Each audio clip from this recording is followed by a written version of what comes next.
I can't lie, this is a game of two complete different halves. Like, after the first half, I was saying, what the hell am I watching?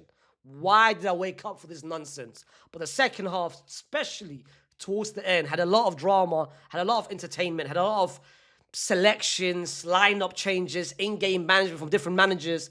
But let's talk about the game itself. I think which is the fairest result, 2-2 between Spurs and Man United. Let's talk about the game, the lineup, the in-game management, which I absolutely hated. Of course, player performances for certain players that went off came on. And before we start, make sure you like the video, make sure you subscribe to the channel, and make sure you, of course, comment your own thoughts. This is, I think, my first United review, Spurs review on this channel. Listen, the game itself started with this lineup for both teams. Of course, the injuries of Kudus for Spurs meant that they lined up with Richarlison, Simmons, Brennan Johnson, and Koulibaly up front.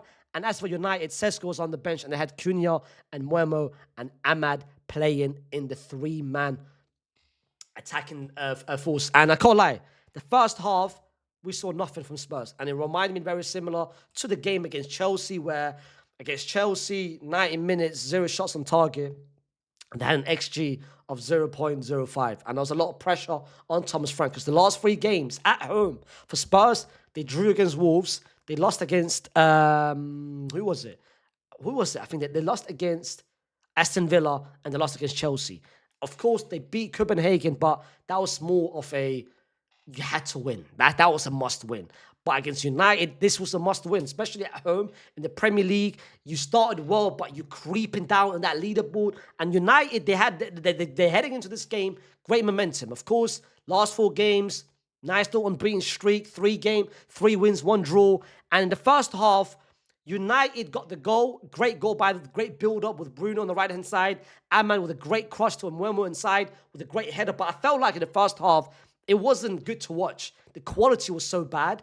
Spurs in the final third was so wasteful that they barely were able to put a couple combinations, a couple sequences together. Simmons was playing with absolute bombs, and I'll get to Simmons and I'll get to his performance. But in the first half, Spurs was so bad. United was okay. I don't think United was amazing. I don't think United was sensational. I just think United faced a team who, first of all, looked absolute toothless up front. It was absolute wasteful. Didn't offer anything. Well, there was no urgency, no intent. And you compared it with the Forest game, where United, you can score against him. I don't think it's hard to score against United. I don't think United are a well defensive side. You can easily score against United. Like, I've seen so many teams do it. All you have to do is actually put some couple combinations in the final third. Like in the first half, even the beginning of the second half, bro, you saw before Destiny came on, Spurs was just spamming crosses inside the box. They were just praying and wishing and praying to Allah subhanahu wa ta'ala and praying that one cross would lead to someone. There was no idea behind anything. There was no tactic at all. And I look at Simmons, especially before he got taken off in the first half. I look at him, and there's so many moments I look at him and I see his body language. There was a couple moments where Richarlison had the ball. Richarlison got the ball a couple times, 3 or 4 times, wasted the whole attack. There was specifically one moment where it was, 60, 65th minute, where he passed the ball to Brennan Johnson. The goal was offside. Brennan Johnson was offside. But this is my point. You can clearly see Brennan Johnson is offside. On the left-hand side, you've got Odegaard ready, and you've got Travis Simmons wide open, where you've got a chance where to make it 2 versus 1, because De Ligt was on the left-hand side. Why would you pass it to a person who's offside? This is what I'm talking about. Players just lacking IQ, lacking actual understanding in the final third. And Simmons, you could see the body language. A couple times where he was hoping for the run to be made, the run wasn't made. And Thomas Frank made one great substitution, which I'll give him credit for. He brought on Destiny, and of course took off Pedro Porro in a bad game. Moved Spence on the right-hand side, had Destiny on the left. And I think that provided a lot more attacking outlet on the left-hand side, especially having Destiny and Odegaard, who did very well on the left-hand side. Then, still nothing was working. He takes off Travis Simmons, who for me was Spurs' most dangerous player in the final third. Yes, they created nothing at that point. They had 2 attempts on goal. Lamens made 2 saves. It was okay. 2 half chances, I would call them, but it wasn't anything like clear-cut chances. He takes off Travis Simmons. And I knew from that moment, listen, this is where you killed the game off for me. This is where you ruined it for yourself. But football is such a I hate the sport sometimes because you take off a player who, for me, was the best player for your team, the final third.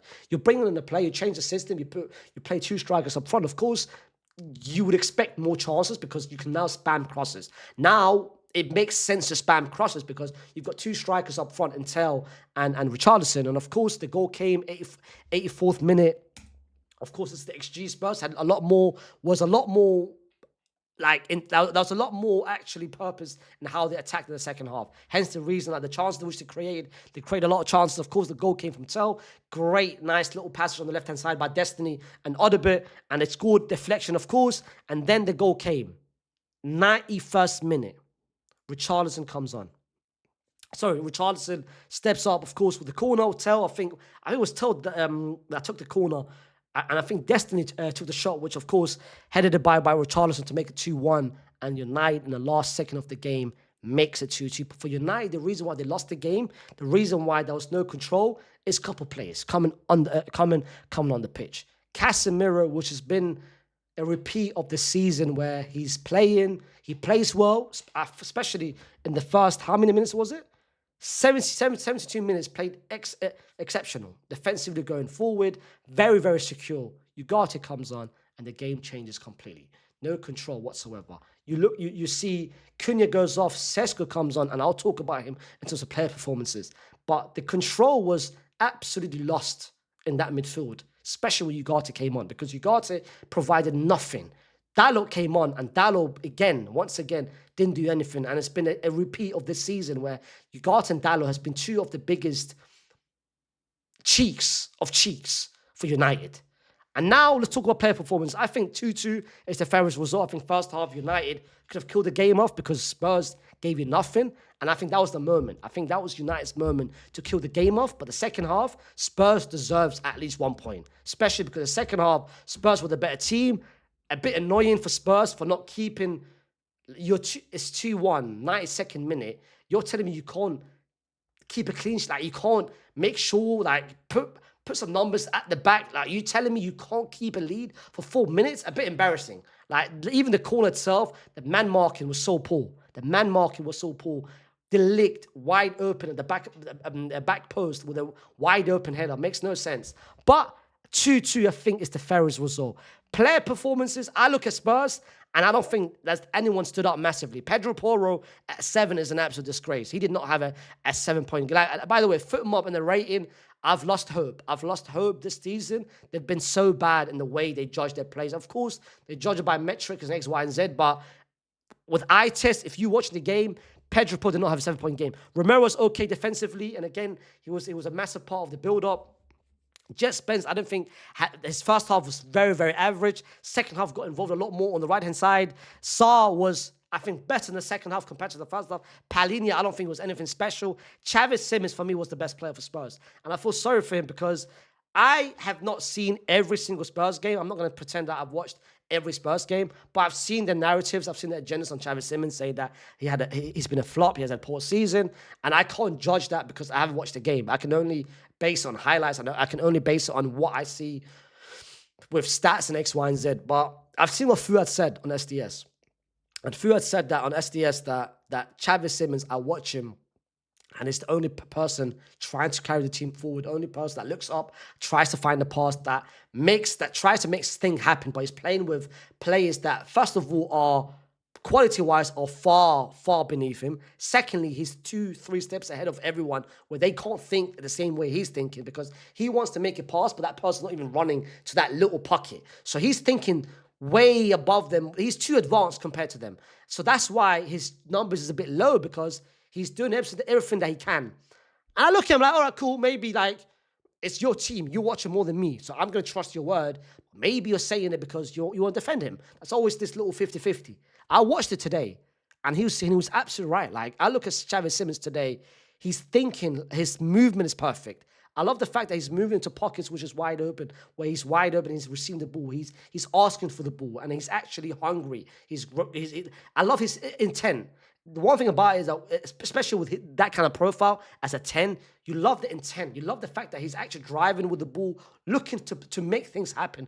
But the players around him are sort of cheeks. Brennan Johnson, Richarlison, Kolomwani in the first 60, 70 minute was absolute awful. Like, Odobert came on and changed a lot of things for Spurs, and Destiny came on. But this is the game now. You're going to look at Xavi Simons. You're going to look at Thomas Frank. He took him off. The person he brought on scored a goal and took the corner for the second goal. So you're going to look at it, and Thomas Frank is going to get a lot of recognition, a lot of credit for that. But in reality, Thomas Frank was the reason that before the first goal came on, before the 80th minute, Spurs was so bad, the lack of tactics, because of you. So you made the sandwich, but you changed it towards the end. But I still blame you because you putting him in a position to be successful, but that's no success at all. If people say Xavi Simons this and I know what's gonna happen. They took off Xavi Simons, they won. It's so lazy. It's so lazy and taking out a couple. It's so bad. As for United, Lamins I think made 2 okay saves in the second. The second was better because the second one Maguire was in front of him. So he didn't he had no time to look at the ball. The first one, he was the Romero one, bro. It came to him. But the first goal he can't do anything about it. The second goal, I felt like, I don't know why he left it. Maybe he thought it was going out. But as a goalkeeper in that position, you have to die for it. You have to be 100% sure. But it's good to just save it. Just die for it and see how it goes. That's why you see certain keepers, when the shot is made and it goes off target, they still save because they want to be 100% sure. De Ligt, for me, had a very good game, despite, of course, I know he scored a GA, but I think he had a good game.